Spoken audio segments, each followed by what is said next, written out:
There once was a boy named Yeat, who lived on a neat little street. Dreamed of being an artist, so he worked the hardest. He's grinding all day and all week. To his right was his Twizzy, to his left was his Busy. They were just trying to get rich. Made a song about Tonkas and it's going bonkers. He aimed for the stars and ain't miss. He got the fans a la crank. It earned him some bank, and he finally got him some fame. Now some dick in a beanie listened to his CDs to see if he's one of the worst in the game. The end.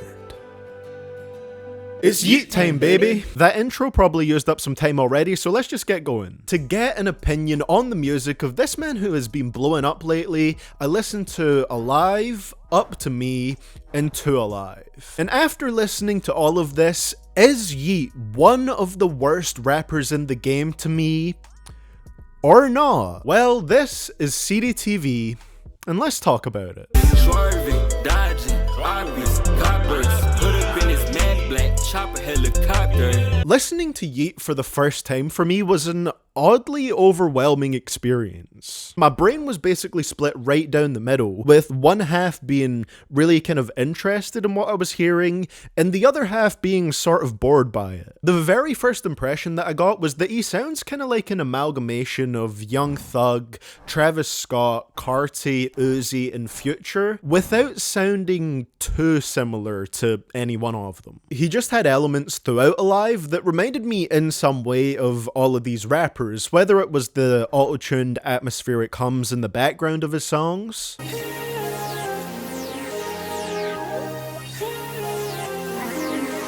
of course the rage beat style of production, the Young Thug Harambe voice, which I feel like is probably Yeat's most derivative vocal style, but he sometimes does something cool with it. And Uzi, not necessarily in his voice, but in the actual pattern of some of his flows themselves. Got too many records, I'll let you find out. At first it was for real, but not for real now. Too many options, that is good, damn. And to be honest, this is something I can actually kind of appreciate about Yeat on here. I can tell who his influences are, at least I think I can, but he managed to take that and create something sort of unique out of it. As I said, it doesn't come across like he's biting any one of them. The person that he's most similar to, I'd say, is Young Thug, just with the vocal variation that you get in his music. It sounds like a new wave of music because it pretty much is the next generation of SoundCloud rap. But here's the problem. This is the first album that I've ever listened to from Yeat. I hadn't heard a single Yeat song before listening to Alive for this video, and I was pretty much burned out of his sound by the end of it. 22 songs is way too many, and as it went on, I found myself being less and less intrigued by the unique elements of Yeat's music, because there is unique elements in here, and more focused on how every song wasn't that different or varied to the previous song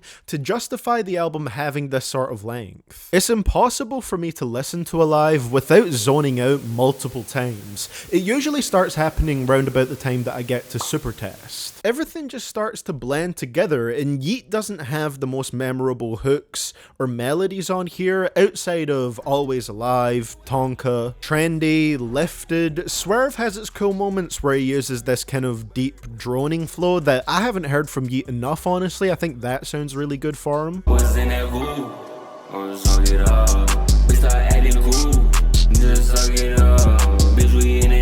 Busy, which is also a part of Yeat's unique slang, and Sleep Talking, where during the hook of it he uses this little like alien voice effect to double up his vocals, and I feel like I haven't heard that enough from him either, because that really fits the aesthetic and vibe of his music. I ain't go to sleep in so many damn days, I think I'm sleepwalking. I've been in this stool for so many days, I think I'm sleep talking. On the worse end, songs like Back to Bed, OXY, and War 1 are way too over the top to a headache-inducing point. I definitely prefer Yeat on this album when he's not trying to make songs that go intensely hard. The more chill or upbeat kind of stuff works better for him on here to me. Now, I can't talk about Yeat without talking about the lyrics too. He might not be the most interesting lyricist ever, and again, the topics that he raps about also gets dull by the end of Alive, but I have to appreciate just the stupid, funny one-liners that he randomly throws into some of his songs. I genuinely have a little laugh at some of the things he says. I get bread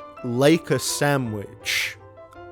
Straight to the point. Had to fuck my money up, I was horny, which he says on the opening song in the Young Thug Harambe inflection. It sounds amazing. Last Day takes it to a deeper place with Hope I Don't Die, If I Do, I'ma Cry. Since I'm up next, that bitch wanna steal my kids, vasectomy. The way he delivers it along with the stuff that he's saying can sometimes be pretty funny. I do like the futuristic rage beat style of production on the album, some of which Yeat produced himself, and the fact that Yeat clearly does put some effort into crafting an atmosphere with his songs, using background vocals and ad-libs creatively. And the funny lyrics are something that stands out in his songwriting.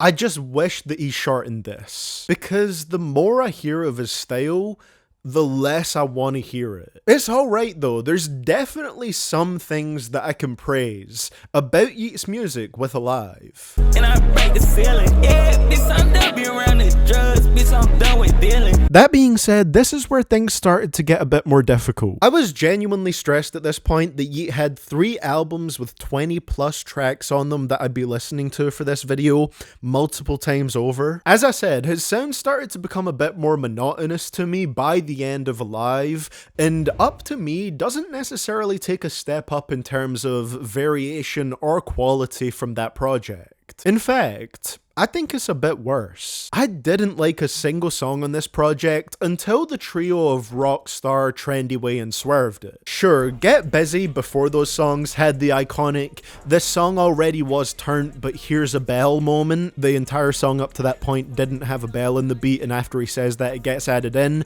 but the actual song itself outside of that moment is pretty dull. Whereas the 3 that I just mentioned actually have some energy to them with their Whole Lotta Red, Carti style instrumentals, and Yeat himself having energy in his vocals that was sorely missing on the previous 6 songs. I can't even sign for less than a meal cause I want one. Yeah, I just buy the building cause I want one. Yeah, do this shit the trendy way.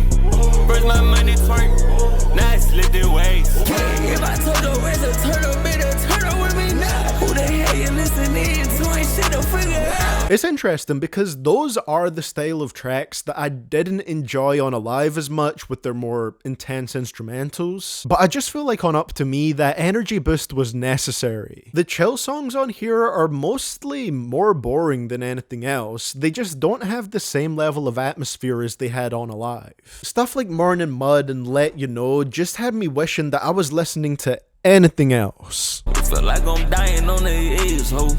Yeah, I be taking purchase from my head, ho. Had to let you know, I said, whoa. It's a really difficult listen. I was not getting a La Crankum to this. I mean, other tracks like You Could Tell, Turban, and Can't Change have solid production and flashes of greatness from Yeat's rapping. I had that bitch sit up on the bottom, I told them this shit I don't know. Every time they wanna lie about it, I'ma ask them about it, cause they bluff. But he's overall not as good on here. I feel like the main highlight with this project for most of it was the production. When you get to like the middle section of the album, the beats do have some pretty interesting sort of like quirky sounds to them on there, but I don't know, it wasn't enough for me on this project. Let's take it over to the Yeat lyric corner though, because at least we do still have some of those funny lines from him. Yeah, this perky got me snail, you should call me Gary. My bitch started drinking lean, she got a stupid gut. I got beef with my kidney, he said we got a problem. Which I 100% believe if he actually takes as many drugs as he raps about taking. I be higher than God, bitch I'm a crane. Which I believe would be lower than God considering it's on the earth, but that's okay. A few giggles to be had on Up To Me, but not a lot of fun. I got the hot world rocking with me, bitches stuck at fuck. Put up in the lip. And finally, this album was the death knell to Yeat for me. Over the month that I was working on this video and listening to Yeat for, I went from being interested in him and curious about his sound to never wanting to hear it again. To Alive was the nail in the coffin that Up To Me started to put me in. His beats, his delivery, his flow, even his funny lines, Every single aspect of Yeat's music started to get old or uninteresting or recycled to me on here. Earlier on, I said my brain was divided between one half being interested in his music and the other half being bored by it, and that half definitely took over here. I really heavily dislike this album. It feels like Yeat's redeeming qualities are either completely gone or not as appealing on this one. I genuinely don't know what specific songs to mention as ones that I dislike here, because on this album I didn't really like anything outside of Poppin', the hook of Rule 6, Jump, Taliban, and Call Me. Call Me is probably the best one. It has a really nice vibe to it. I gotta take a break from perks, baby, so you can have all of me. Putting my soul inside this song, my demons calling me. But as for almost everything else, Tonka Tonka, Perks Perks, Money Money, Twizzy Busy. Same shit, same shit. That's all I can say for 2 Alive. We don't have a Yeat lyric corner for this one because by this point in his discography I just pretty much blanked out everything he was saying. It felt like something just went wrong with this one because I'm not even crazy about Up To Me, but this album is noticeably worse. 100,000. Okay, I only checked out a couple of things for this segment because I couldn't convince myself to do much more after 64 Yeat songs and irreparable damage to my psyche. The first of those was his single Rich Minion because, come on, how could I not listen to that? There's a Yeat song out there that samples Minion sounds. If you need proof that we live in a simulation, that's it right there. And the second thing was his deluxe version of 2 Alive, also known as the Geek Pack. It's pretty shit also. All I really got from this was New Turban and Lancey Fo, I don't know how you say it, but whatever his name is, having the most interesting verse on the project with his verse on Love Money. I feel too big. I'm in love with the money, it's true. I put 1, I put 3, I put 2. It really is what it's marketed as. It's just an extension of the sound of 2 Alive, and as we've already established, I think Yeat is at his worst on that album. He sounds like he's on a separate planet to the instrumentals, like the vibe that the producers were going for was a different vibe than what Yeat was going for with his vocals, and that isn't really a problem I had with him on his first 2 albums that I checked out. And with that, I've heard everything I need to hear to give Yeat my first impression based rating. This song already was turned, but here's a bell. Every that I know is rich as hell. Yeat is another rapper that I've covered in this series that I think really could have potential, but at the current moment, I'm kinda sick of his music, and I hope that in the near future, it sees an evolution into being more carefully made and refined. So to rank the projects that I listened to for this video, Alive was easily the best one for me, with that being the most memorable project, followed by Up To Me, which isn't horrible, but it's just the point where things started getting really monotonous, and then 2 Alive, which is horrible to me and just not a good album at all. It was a real struggle to listen to it over and over again to make this video. I could see myself potentially really enjoying something that he puts out in the future, but we're not quite there yet. So with that in mind, I'm going to be giving Yeat a 4 out of 10. I was thinking more around a 5 out of 10 at first, but then 2 Alive happened and yeah, it brought the score down a little bit. So that places Yeat at the number 23 spot on my list, below Lil Yachty and above Blueface. Not quite one of the worst in the game to me, but just quite a challenging listen at a lot of points. There's something unique to Yeat for sure, but the music itself has a lot of room for improvement. As always, I'll be keeping my eye on his music going forward. But what do you guys think about Yeat? Let me know down in the comments below, and I think it should be pretty fun because I feel like people are going to be pretty divided on this subject. And thank you for watching. You can click right here to check out the playlist for this series and catch up on the last 2 episodes, and a massive shout out to my Patreon supporters for that extra bit of support. With a special shout out to my biggest supporters, my elite soldiers, and those are Agir, Big Daddy Foe, Griffin Upchurch, I Am Regent, Ronan Maverick, and Ryan Shadow 507.